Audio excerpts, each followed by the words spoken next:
أعوذ بالله السميع العليم من الشيطان الرجيم. بسم الله الرحمن الرحيم.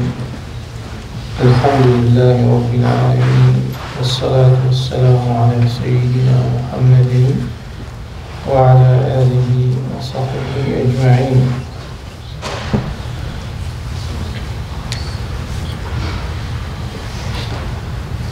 وعنه قال من عنه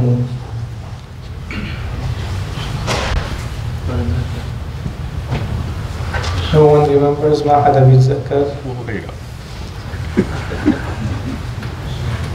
وعن عبد الله بن عمر رضي الله عنهما قال قلت يا رسول الله إني أبيع بالبقيع فأبيع بالدنانير وآخذ الدراهم وأبيع بالدراهم وآخذ الدنانير آخذ هذا من هذه وأعطي هذه من هذا. فقال رسول الله صلى الله عليه وسلم لا بأس أن تأخذها بسعر يومها ما لم تتفرقا وبينكما شيء. جزاه الله عنا خير الجزاء. He solved a big problem for us. So Abdullah bin Umar, as you listened yesterday he was selling oil. So he was a merchant. He was trading with oil. Today he's trading with camels.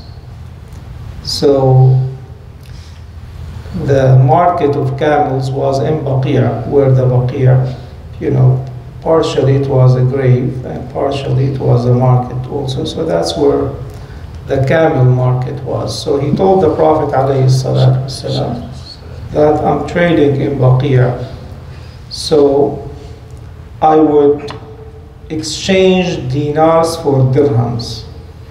So this is basically the essence of the hadith, exchanging currency. So I would take the dirham and give the dinar back, give this dinar, give that one dirham, back and forth. So the Prophet ﷺ said that it is okay so long it was with the price of that day, and then you do not separate unless there was fulfillment of the payment. So this is the rule of currency exchange basically. So the dirham or the dinar, how much is the dinar? Roughly was about 10 dirhams, and it would fluctuate. Even at that time there was a fluctuation of the currency between 8 and 12 dirham, right? And Sayyidina Umar radiallahu anhu has made it fixed actually. When you have the power, you make your dollar the strongest currency, so he made it 10 dirham fixed. So, and the dinar is approximately how much? 4¼ grams of gold. So, and the dirham was silver, obviously. So, this is why the zakah, the 20 mithqal, meaning 20 dinars, is the nisab of zakah in dhahab, and it's approximately 200 silver dirham, right? And there were like different types of dirhams, so we're not going to get into there. But the Prophet ﷺ basically allowed the exchange between them so long it was the same price of that day. You don't sell and you say, okay, well, you know what, we're going to wait till tomorrow.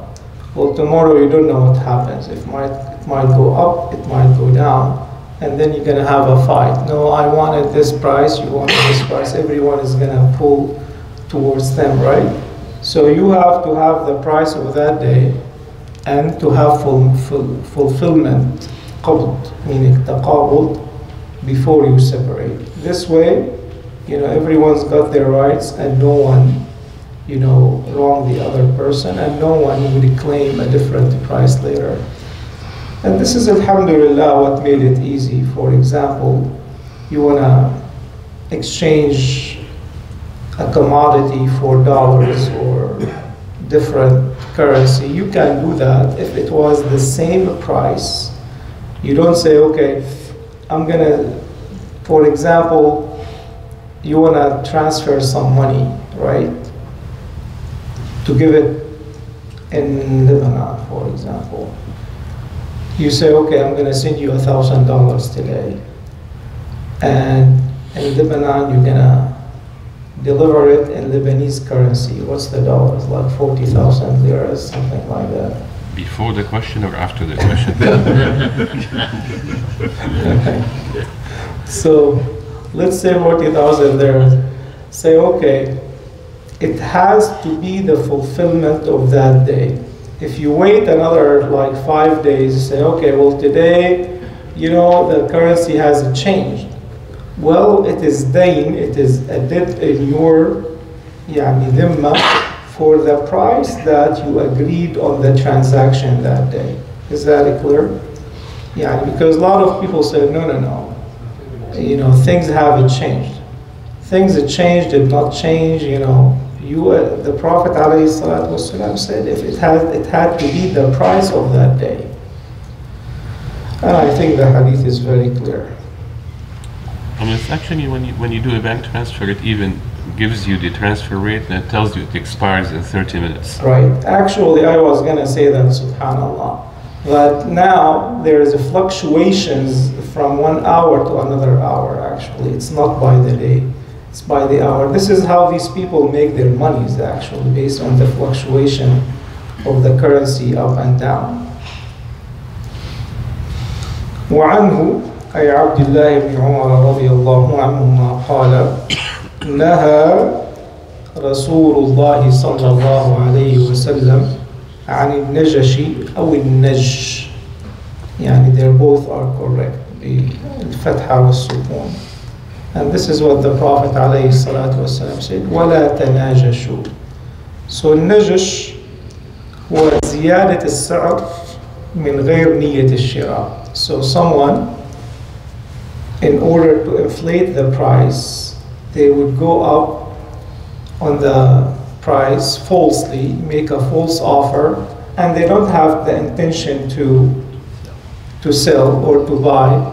They just want to make sure that they want to make it look like there is a lot of offers coming for this asset or this property or this commodity, and the price keeps going up, right?